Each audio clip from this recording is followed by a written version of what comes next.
Hello, everyone, and welcome to the Write Ambitions podcast. This is Jenny Watts, and I am coming to you live. We are going to talk about how to make your writing pop today. So how to make your writing more interesting. And there are several things that you can do to make your writing interesting.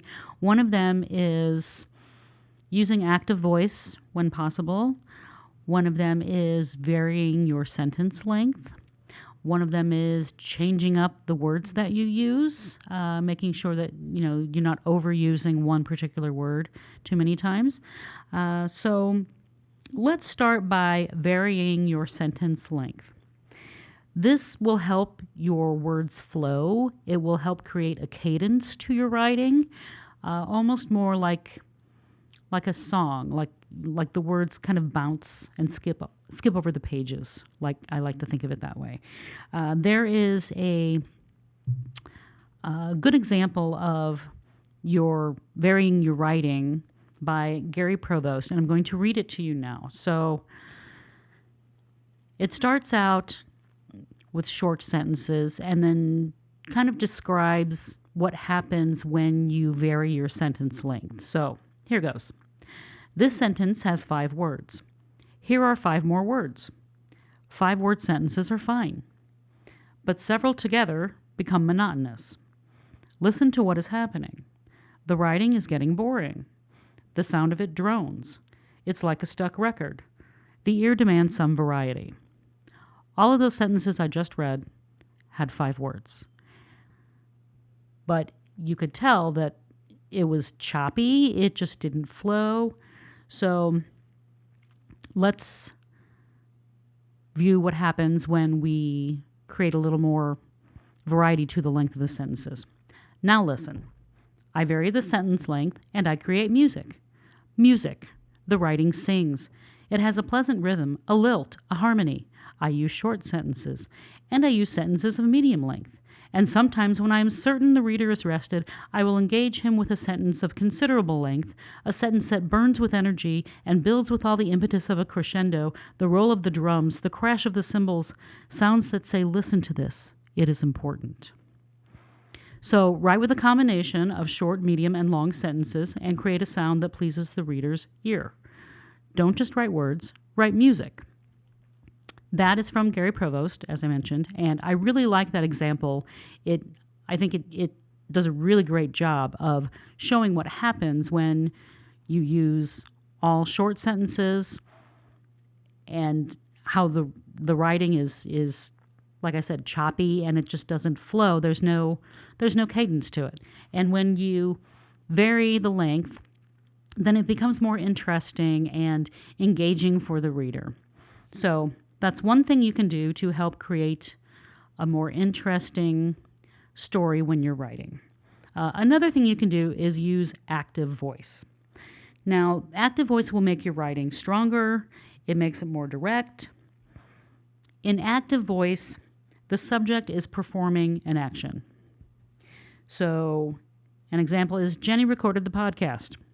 I am performing the action. The action I'm performing is recording the podcast. If I wanted to flip that to passive voice, it would be the podcast was recorded by Jenny.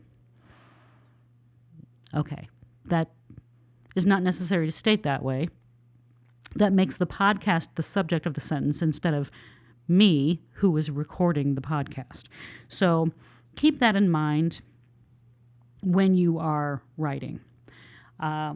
Passive voice is not necessarily bad, but it serves a purpose. If you want to make sure your story has movement, try to use active voice as much as possible. Passive voice is good for reporting incidents where you don't necessarily know who the subject is, like my house was broken into last night. Okay. Or my car was broken into. Okay, you don't know who did that, but it was an incident that happened. Okay. It's also good in like scientific context, or context, sorry. For example, the rat was placed into the maze. Okay, that's passive voice, but we already know that scientists are the one placing the rat in the maze, But the scientist really isn't the point of the sentence. The point of the sentence is the experiment itself. So passive voice in that instance makes more sense. And it's also good for emphasizing an action when whoever is performing the action is irrelevant. So, or is distracting to the sentence or the point trying to be made. So, the president was elected in November. Okay, that's passive. I mean, we know that voters elect president, so the president was elected in November. That's all you really have to say about that. So that's passive voice. Those are some examples of when passive voice works. So if you're writing a story, you don't want to just say, let's say your character's name is John. Hey, John. John was walking down the street.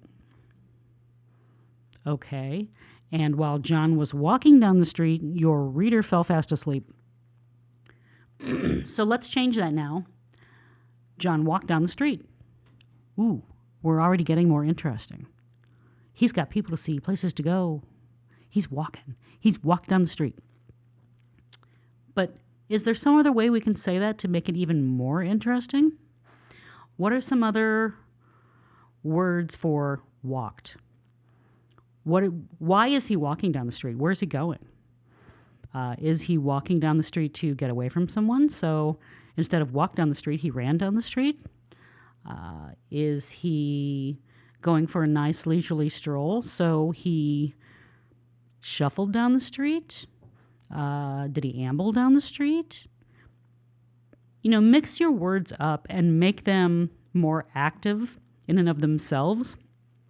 So your reader can understand the impetus, and it just provides more action to the word itself. So instead of walked, maybe he skipped because he was really happy. Maybe something great just happened to him. Maybe it's a great sunny day. Who knows?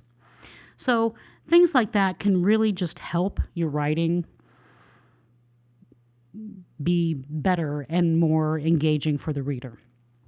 Another thing you can do is try and replace some of those words like very and really. That movie was really bad. Well, maybe we can just say it was awful instead of really bad. Or with the word very.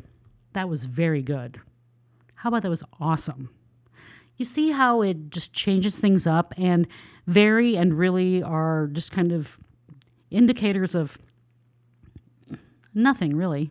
So if you can change the words that you use to be more active and more engaging, then your readers are going to have a better understanding of what's going on in your story, and it's going to bring your writing to life. So make sure that you use active words.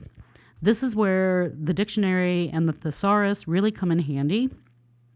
Synonyms for all of your words, like walked, ambled, strolled, skipped, whatever. Those are your friends. So make sure to use the dictionary and the thesaurus and those tools that you have available to better your writing. If you write something and then you want to check and make sure that you haven't overused passive voice, do a search for is, was, and were. If you have an excessive amount of those words, your forms of to be, then that's an indication that you've got a lot of passive voice going on, and maybe you want to consider revising those areas. So keep that in mind when you're writing, and your writing will thank you, your readers will thank you, and it will be a much more engaging experience for the reader. If you want more information on how to write in a more engaging way, please go to my website, writeambitions.com, and you will find more information there. And as always, if there are any questions I can answer for you, please leave me a note, and I will try my best to answer it, either on the podcast or definitely on my Facebook page. So give me a holler there, and I will talk to you later. Thanks so much.